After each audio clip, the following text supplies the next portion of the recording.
Iran അവരുടെ സൈനിക വിഭാഗത്തിന് പ്രത്യേകിച്ച് അവരുടെ എയർഫോഴ്സിന് ആവശ്യമായ എയർ ഡിഫൻസ് ഡ്രോൺ പുതിയതായി നിർമ്മിച്ചിരിക്കുന്നു. ഇങ്ങനെ നിർമ്മിച്ച ഈ ഡ്രോണാണ് ലോകത്തിൽ വെച്ച് തന്നെ ഏറ്റവും വേഗത കുറച്ച് മൂവ് ആകുന്ന ഏരിയൽ ത്രെഡ്സ് നശിപ്പിക്കുന്ന ക്യാപ്പബിലിറ്റിയുള്ള ഡ്രോൺസിൽ അതിനവീന ഡ്രോണാണെന്ന് ഇറാൻ അവകാശപ്പെട്ടിരിക്കുന്നു. ഇതുമാത്രമല്ല, അവരുടെ 5 കരാർ മെയിൻ ബാറ്റിൽ ടാങ്ക്സ് അഡ്വാൻസ്ഡ് മോഡിഫിക്കേഷനോടെ അവരുടെ ബോർഡറിൽ എത്തിച്ചിട്ടുണ്ട്. ഇതിന്റെ മുഴുവൻ ഡീറ്റെയിൽസ് ആണ് ഈ ഒരു വീഡിയോയിൽ വളരെ വ്യക്തമായി നമ്മൾ അറിയാൻ പോകുന്നത്. വീഡിയോയിലേക്ക് പോകുന്നതിന് മുമ്പ് ഇതുവരെ ചാനൽ സബ്സ്ക്രൈബ് ചെയ്യാതെയാണ് കാണുന്നതെങ്കിൽ ചാനൽ ഒന്ന് സബ്സ്ക്രൈബ് ചെയ്യുക. കൂടാതെ വാട്സ്ആപ്പ് ചാനലിന്റെ ലിങ്ക് ഡിസ്ക്രിപ്ഷൻ ബോക്സിൽ കൊടുത്തിട്ടുണ്ട്, മറക്കാതെ ജോയിൻ ചെയ്യുക. വോയിസ് ഓഫ് വിക്കിയിലേക്ക് എല്ലാവർക്കും സ്വാഗതം.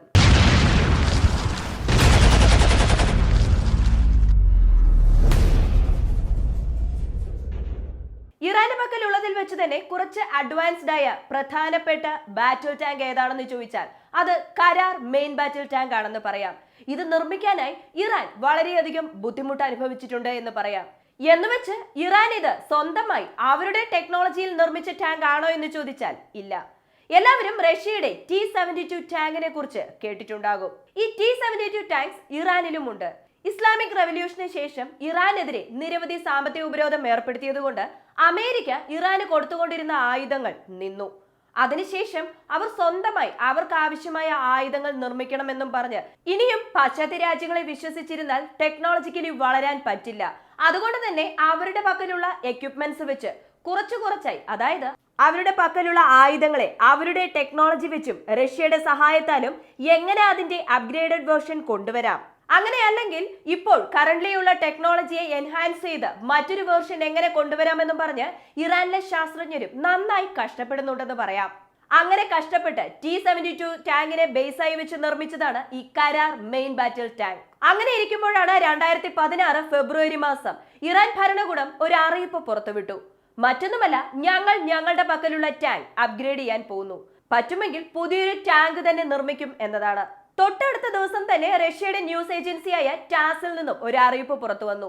മറ്റൊന്നുമല്ല, ഇറാൻ ആവശ്യമായ എന്ത് സഹായവും റഷ്യ ചെയ്യാൻ തയ്യാറാണ്. ഇനി അഥവാ അത് പുതിയൊരു ബാറ്റിൽ ടാങ്ക് നിർമ്മിക്കുന്നതായാലും പഴയ ടാങ്കുകളെ അപ്ഗ്രേഡ് ചെയ്യുന്നതായാലും എല്ലാത്തിനും ഇറാനോടൊപ്പം റഷ്യയും ഉണ്ടാകുമെന്ന് ഓപ്പണായി തന്നെ റഷ്യൻ ന്യൂസ് ഏജൻസി ടാസിൽ നിന്നും ഒരു അറിയിപ്പ് വന്നു. 2017 അതായത് ഒരു വർഷത്തിനുള്ളിൽ ഇതിനാവശ്യമായ പ്രോട്ടോടൈപ്സ് ഒക്കെ അപ്ഗ്രേഡ് ചെയ്ത് നിർമ്മിച്ച് കുറച്ചായി അവരുടെ സേനാ വിഭാഗത്തിൽ ഉൾപ്പെടുത്തി. മുഴുവനായും ഈ ഒരു ടൈപ്പിൽ പുതിയ വേർഷൻ പഴയ വേർഷൻ എല്ലാം കൂടി ചേർത്ത് ആകെ മൊത്തമുള്ളത് 800 ടാങ്കുകളാണ്. ആദ്യഘട്ടമായി 150 ടാങ്കുകൾ 2017 ഓർഡർ ചെയ്തു. അതിനുശേഷം 2018 ഒരു 650 ടാങ്കുകൾ കൂടി ഓർഡർ ചെയ്തു. അങ്ങനെ 2022 മുഴുവനായും ഈ ഓർഡറുകളെല്ലാം പൂർത്തിയാക്കണമെന്നതായിരുന്നു അവരുടെ പദ്ധതി. പക്ഷെ ഇതിൽ ചെറിയൊരു പ്രശ്നം വന്നതുകൊണ്ട് അഡ്വാൻസ്ഡ് വേർഷനിൽ 600 ടാങ്കുകൾ നിർമ്മിച്ച് ഇവരുടെ സേനാ വിഭാഗത്തിൽ ചേർത്തിട്ടുണ്ട്. ഇനിയും ബാക്കിയുള്ള കുറച്ച് ടാങ്കുകൾ പൈപ്പ് ലൈനിലാണുള്ളത്. അങ്ങനെ പൈപ്പ് ലൈനിൽ ഉണ്ടായിരുന്ന ടാങ്കുകൾ, ഞാൻ പറഞ്ഞ ആ 5 ടാങ്കുകളാണ് ഇപ്പോൾ ഇറാൻ അവരുടെ സൈനികത്തിൽ ഇൻഡക്ട് ചെയ്തത്. ഇതിൽ ഈ കരാർ മെയിൻ ബാറ്റിൽ ടാങ്കിന്റെ പ്രധാന അഡ്വാൻറ്റേജ് എന്താണെന്ന് ചോദിച്ചാൽ ഈ ടാങ്കിനെ ഒരു യൂണിക് ടാങ്ക് എന്ന് പറയാൻ പറ്റില്ല. റഷ്യയുടെ T-72, T-90, അമേരിക്കയുടെ M1 എബ്രാം ടാങ്ക്സ് എല്ലാത്തിന്റെ ടെക്നോളജി മിക്സ് ചെയ്താണ് ഇറാൻ ഈ ടാങ്ക് നിർമ്മിച്ചിരിക്കുന്നത് എന്ന് പറയാം. ഉദാഹരണത്തിന് ഇതിന്റെ ടോപ്പ് പാർട്ടിന് T-90യുമായി നല്ല സിമിലാരിറ്റി ഉണ്ട്. മാത്രമല്ല നിരവധി കോമ്പസിറ്റ് മെറ്റീരിയൽസ് ഇതിൽ ഉപയോഗിച്ചിട്ടുണ്ട്. അതുപോലെ തന്നെ നിരവധി അമേരിക്കൻ ടെക്നോളജി, ഏതൊക്കെ രീതിയിൽ അമേരിക്കൻ ടെക്നോളജി എടുക്കാൻ പറ്റുമോ, ഏതൊക്കെ സോഴ്സിൽ നിന്നും എടുക്കാൻ പറ്റുമോ അവർക്ക് ലഭിച്ച ഡേറ്റാസ് വെച്ച് അമേരിക്കൻ ടെക്നോളജി എല്ലാം ഉപയോഗിച്ചാണ് ഈ ഒരു ബാറ്റിൽ ടാങ്ക് നിർമ്മിച്ചിരിക്കുന്നത്. ഈ ഒരു ബാറ്റിൽ ടാങ്കിന്റെ വെയിറ്റ് എന്ന് പറയുന്നത് 51 ടണ്ണാണ്. മാത്രമല്ല ഈ ബാറ്റിൽ ടാങ്കിന്റെ റേഞ്ച് 550 കിലോമീറ്ററിലും കൂടുതൽ ഉണ്ടാകുമെന്ന് പറയുന്നു.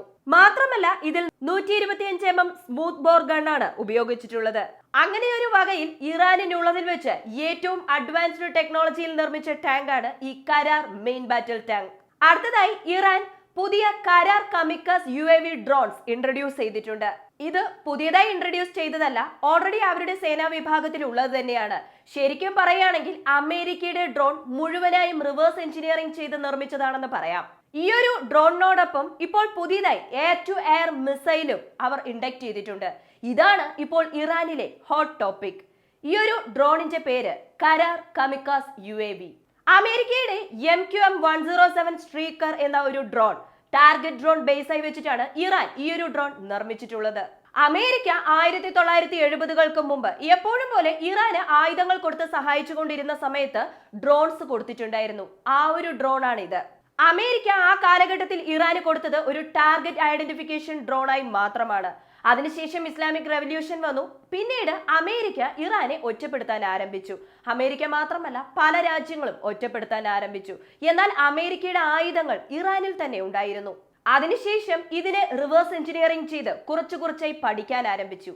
അങ്ങനെ പഠിക്കാൻ ആരംഭിച്ചതിന് ശേഷമാണ് അവർക്ക് ഒരു കാര്യം മനസ്സിലായത്: അവർ ടെക്നോളജിക്കലി അഡ്വാൻസ്ഡ് അല്ല. അങ്ങനെ വന്നപ്പോൾ പാശ്ചാത്യ രാജ്യങ്ങളൊന്നും തന്നെ ആയുധങ്ങൾ കൊടുത്ത് സഹായിക്കുന്നില്ല.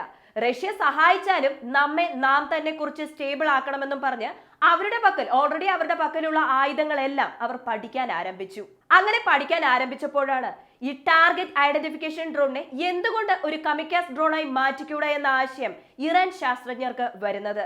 മെയിനായി ഈ ടാർഗറ്റ് ഐഡന്റിഫിക്കേഷൻ ഡ്രോൺ എന്തിനാണെന്ന് ചോദിച്ചാൽ, പുതിയതായി ഒരു എയർ ടു എയർ മിസൈൽ അല്ലെങ്കിൽ എയർ ടു സർഫേസ് മിസൈൽ പുതിയതായി നമ്മുടെ സേനാ വിഭാഗത്തിൽ ലോഞ്ച് ചെയ്ത് കഴിഞ്ഞാൽ അതിന് ഒരു ടാർഗറ്റ് അസൈൻ ചെയ്ത് കൊടുക്കണമല്ലോ.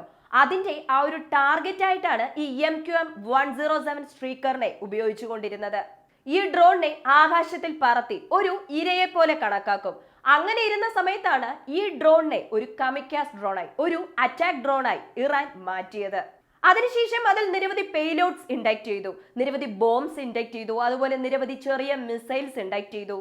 ഒരു ഘട്ടം കഴിഞ്ഞപ്പോൾ ഇതിനെ ഇനിയും അപ്ഗ്രേഡ് ചെയ്യണമെന്നും പറഞ്ഞ് അവരുടെ പക്കലുള്ള മസ്ജിദ് സർഫസ് ടു എയർ മിസൈലിനെ മോഡിഫൈ ചെയ്ത് ഇതിനെ ഒരു കമിക്കാസ് ഡ്രോണായി ഉപയോഗിക്കുന്നതിനേക്കാൾ ഏരിയൽ ത്രെഡ്സ് റെഡ്യൂസ് ചെയ്യുന്നതിന്, അതൊരു ഹെലികോപ്റ്റർ ആകാം, എയ്റോപ്ലെയിനും ആകാം, അത് പറക്കുന്ന ഉയരത്തെക്കാൾ മുകളിൽ പറന്ന് അറ്റാക്ക് ചെയ്യുന്നതിന് ഇതിൽ എയർ ടു എയർ മിസൈൽ വെച്ച് ഉപയോഗിക്കാമെന്ന തീരുമാനത്തിലെത്തി.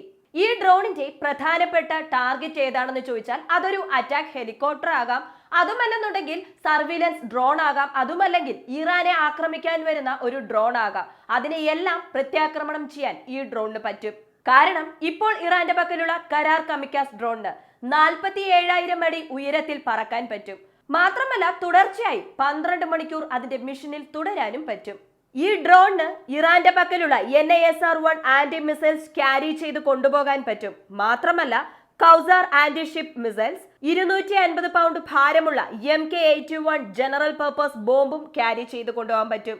ഈ ഒരു ഡ്രോണിന്റെ വളരെ പ്രധാനപ്പെട്ട അഡ്വാൻറ്റേജ് എന്ന് ഞാൻ പറഞ്ഞിട്ടുണ്ടായിരുന്നു, ഇതിന്റെ ഉയരം 47,000 അടി ഉയരത്തിൽ പറക്കാൻ പറ്റുമെന്ന്.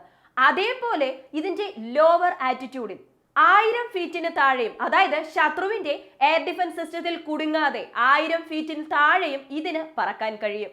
ഈ ഒരു ഡ്രോണിന്റെ ഓപ്പറേഷൻ റേഞ്ച് വെച്ച് നോക്കുമ്പോൾ മസ്ജിദ് variant air to air missile ഇതിൽ ഇൻഡക്ട് ചെയ്തതിനു ശേഷം ഇറാന്റെ പക്കലുള്ളതിൽ വെച്ച് തന്നെ one of the most deadliest drone ഇതാണെന്ന് പറയാം.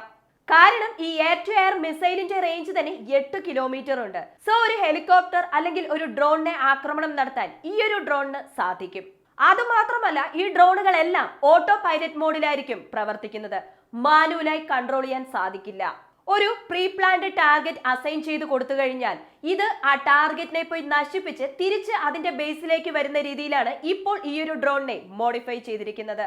ഈ ഒരു ഡ്രോണിനെ 2020 നടന്ന ഒരു എയർ എക്സസൈസിൽ ലോകത്തിന് ഇൻട്രൊഡ്യൂസ് ചെയ്തിരുന്നു. ഓക്കെ, ഈ ഒരു ഡ്രോൺ അപ്പോൾ ഇറാൻ അത്രത്തോളം ഹെൽപ്ഫുൾ ആയിരിക്കുമോ എന്ന് ചോദിച്ചാൽ തീർച്ചയായും അതെ. ഇറാന്റെ എയർ ഡിഫൻസ് സിസ്റ്റത്തിന് ഒരു ബൂസ്റ്റ് കൊടുക്കുന്ന രീതിയിലായിരിക്കും ഈ ഒരു ഡ്രോണിന്റെ പ്രവർത്തനം.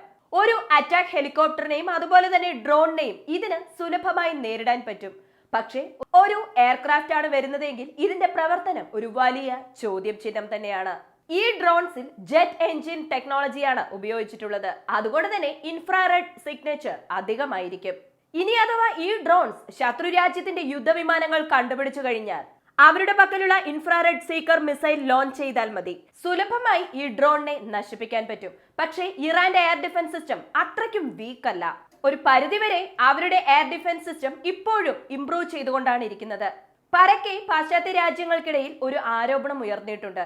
മറ്റൊന്നുമല്ല, ഇറാൻ എന്തെങ്കിലും കണ്ടുപിടിച്ചു കഴിഞ്ഞാൽ അത് ആയുധമായാലും ഡ്രോൺസ് ആയാലും അത് റഷ്യക്ക് കൊടുക്കുമെന്ന്. ഇതിന് കാരണവുമുണ്ട്. റഷ്യ ഉക്രൈൻ യുദ്ധത്തിൽ റഷ്യ അധികമായ ഡ്രോൺസ് ഉപയോഗിച്ചതിന്റെ പ്രധാന കാരണം തന്നെ ഇറാനാണ്. ഷാഹിദ് വേരിയന്റിലുള്ള ഡ്രോൺസ് ഒക്കെ കൊടുത്തു സഹായിച്ചതും ഇറാൻ തന്നെയാണ്. പക്ഷെ ഇതിനെല്ലാം മറുപടിയായി ഇറാൻ പറയുന്നത് എന്താണെന്ന് വെച്ചാൽ, ഞങ്ങൾ ഇതുപോലെയുള്ള ആയുധങ്ങൾ അല്ലെങ്കിൽ ഡ്രോൺസ് കൊടുക്കുന്നത് ഒരു വാർ പർപ്പസിന് വേണ്ടിയല്ല. മാത്രമല്ല, ഈ റഷ്യ ഉക്രൈൻ യുദ്ധം ആരംഭിക്കുന്നതിന് മുമ്പ് തന്നെ ഞങ്ങൾ രണ്ട് രാജ്യങ്ങൾ തമ്മിൽ നിരവധി എഗ്രിമെന്റ്സ് ഉണ്ട്. അതിൻപടിയാണ് ഡ്രോൺസ് കൊടുക്കുന്നതും. ഇനി അഥവാ ഈ കരാർ ഡ്രോൺസ് റഷ്യ ഉക്രൈൻ യുദ്ധത്തിൽ റഷ്യ ഉപയോഗിച്ചാലും ആശ്ചര്യപ്പെടാനില്ല. ഈ ഒരു വീഡിയോയെ കുറിച്ചുള്ള നിങ്ങളുടെ അഭിപ്രായങ്ങൾ മറക്കാതെ കമന്റായി ചേർക്കുക. വീഡിയോ ഇഷ്ടമാവുകയാണെങ്കിൽ ലൈക്ക് ചെയ്യുക, ഷെയർ ചെയ്യുക, ചാനൽ ഒന്ന് സബ്സ്ക്രൈബ് ചെയ്ത് സപ്പോർട്ട് ചെയ്യുക. വീണ്ടും അടുത്ത വീഡിയോയിൽ കാണാം. നന്ദി, നമസ്കാരം.